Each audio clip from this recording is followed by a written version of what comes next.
my journey in police service মই আকৌ কৈ আছোঁ বহুতজন মোক সুধি আছে নে ছাৰ আপুনি কিয় এৰি দিছে ছাৰ আপুনি কিয় গৈ আছে IPSত লৈ কিনো ইমান হয় তো এই এটা দুটা বস্তু আছে যিটো মই এটা প্লেটফৰ্ম পাইছোঁ তো অলপ কৈ দিওঁ তো হয়তো মোৰ যিমান সৰু ভাইটি আছে ভণ্টি আছে আৰু জনে বিচাৰি আছে UPSCৰ কাৰণে তাৰ কাৰণে ক'ব বিচাৰোঁ অলপমান স্পেচিয়েল প্ৰথম কথা যি মই ক'ব বিচাৰোঁ কি লাইক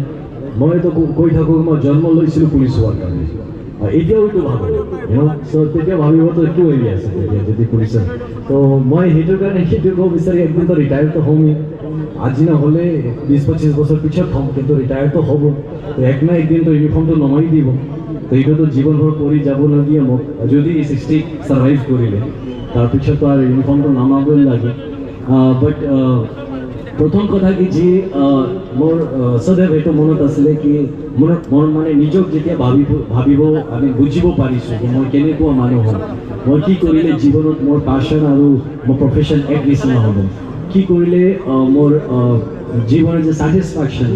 জিন্দা থাকে ছেটিছফেকশ্যনটো মই যি আছোঁ সেই ছেটিছফেকশ্যনটো মই যদি এনেকৈ যি আছে মানে এনেকৈ যি আছোঁ এনেকুৱা নহয় মানে এটা মিনিংফুল লাইফ আছে তো সেইকাৰণে মই যেতিয়া সৰু টাইমত বুজিছোঁ ভাবিছোঁ আৰু এতিয়াও এইটো বুজিছোঁ policing has been the best profession যিটো মোৰ লগত শ্বুট কৰে আৰু আজিও মই ভাবোঁ কি পুলিচিং মোক যি প্লেটফৰ্ম দিছে জীৱনৰ সেইটো আকৌ মই জীৱনত নাপাওঁ এণ্ড তেতিয়াও আপুনি বুজিব বিচাৰে কি কিয় এৰি দিছে তো যোনে UPSC দিব বিচাৰে তাৰ কাৰণে কৈ আছোঁ দেখো মই 12 সাল কাম কিয়া মই এনেকৈ এৰি দিয়া নাই UPSC কোৱালিফাই কৰাৰ পিছত 12 বছৰ যিটো बेस्ट टाइम है करोड़ सर्विसों माने IAS हो IPS हो जो करो सर्विसों शुरुआत का 12-15 বছর যেটো হয় হেতু একদম মানে ফিল্ড ওরিয়েন্টেড হয় জোশ ওরিয়েন্টেড হয় আর রিজাল্ট ওরিয়েন্টেড হয় তো তার পিছত কামৰ অলপ ম্যাচুৰিটি টু বাঢ়ি যায় ডেফিনেটলি কাম যেনেকৈ আপোনাৰ সিনিয়ৰ হয় মই আকৌ থাকিলে DIG হম IG হম DG হম DGP হম যি হম তো তেতিয়া কামৰ ম্যাচুৰিটি টু বাঢ়ে তো বাট মোৰ ভিতৰত এটা বাচ্চা আছে যেটো ডাঙৰ হ'ব না বিচাৰে তো সেইকাৰণে মই যেতিয়া বুজিছোঁ কি এতিয়া পইচাটো আৰু ডাঙৰ হৈ যাব লাগে মেচিয়ৰ হৈ যাব লাগে তো বাচ্চাটোৰ কি কৰিম তো সেইকাৰণে ভাবিলোঁ নাই অলপ কষ্ট থাকিলে মই সদায় এইটো ভাবোঁ কি যদি জীৱনত কষ্ট আছে আপোনাৰ ইফ ইউ কেন ফিল কি পেন আছে इफ यू कैन फील दर्द हो रहा है मतलब आप जिंदा है मरा हुआ आदमी को दर्द नहीं होता है तो সেইকাৰণে মই সেইকাৰণে ভাবোঁ কি জীৱনত কমফৰ্ট জোনৰ বাহিৰত কাম থাকিব লাগে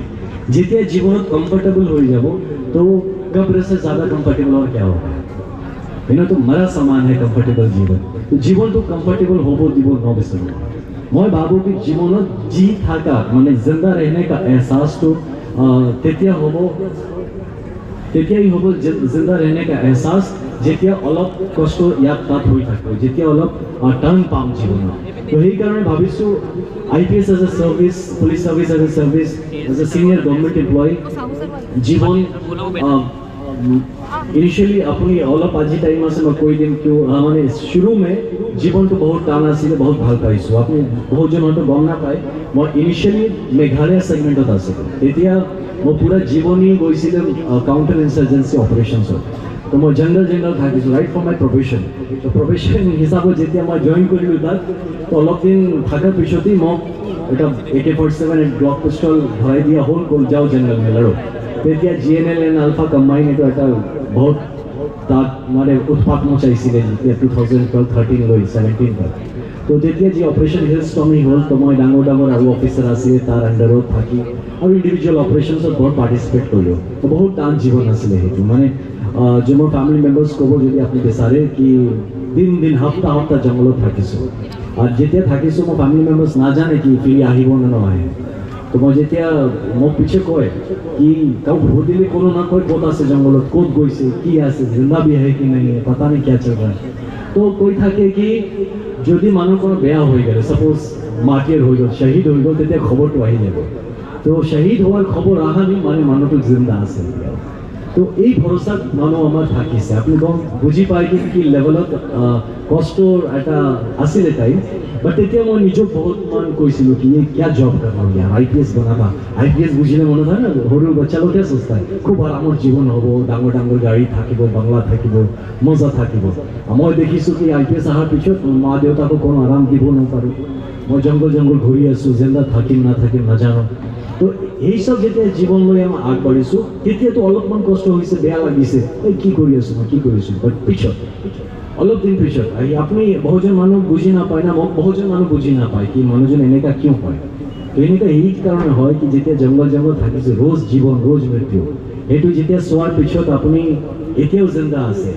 তো সেই লাইফৰ যি কদ্ৰ হয়, জীৱনৰ প্ৰত্যেক মিনিটৰ কদ্ৰটো বাঢ়ি যায়। তো নাজানো কেতিয়া খতম হৈ যাব লাইফটো।